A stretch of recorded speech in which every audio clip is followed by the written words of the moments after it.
சைவ சமய தொண்டர்கள் அறக்கட்டளை மற்றும் அகில உலக சைவர்கள் கூட்டமைப்பு சங்கம் இணைந்து நடத்திய மாபெரும் விழிப்புணர்வு போராட்டம் 14/7/2024 அன்று காலை 10 மணி முதல் 12 மணி வரை சென்னை மாவட்ட ஆட்சியர் அலுவலகம் அருகில் அமைந்திருக்கும் நாராயணப்பன் தெருவில் நடைபெற்றது.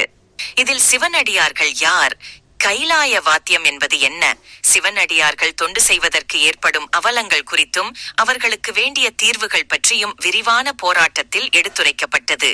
7 அம்சங்களை முதன்மையாக அரசாங்கம் அவர்களுக்கு அங்கீகரித்து கொடுக்க வேண்டும் என்பதை முதற்கண் அவர்களுடைய போராட்டத்தின் வாயிலாக தெரிவித்துள்ளார்கள்.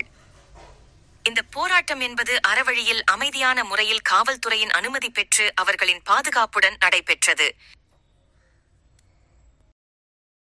வந்திருக்க நிறைய பேருக்கு என்னை பற்றி தெரிஞ்சிருக்குமா தெரியாதான்னு தெரியாது. அடியன் சிவஜெகசுந்தரி பாலமுருகன், வழக்கறிஞர். நான் ஒரு அட்வொகேட்டாக இருந்தாலும் இன்றைக்கும் தியாகராஜ சுவாமி திருவொற்றியூரில் மாட வீதி சுற்றி வரும்போது தெருவில் இறங்கி உடல் வாத்தியம் அடிக்கக்கூடிய சிவனடியார் என்பதில் நான் பெருமையாக இந்த இடத்துல நான் தெரிவிச்சுக்கிறேன். அதனால் ஒவ்வொருத்தரும் அடியாருக்கும் அடியேன் அப்படின்னு செய்கிற தொண்டை இன்றைக்கும் செஞ்சிட்டு இருக்காங்க.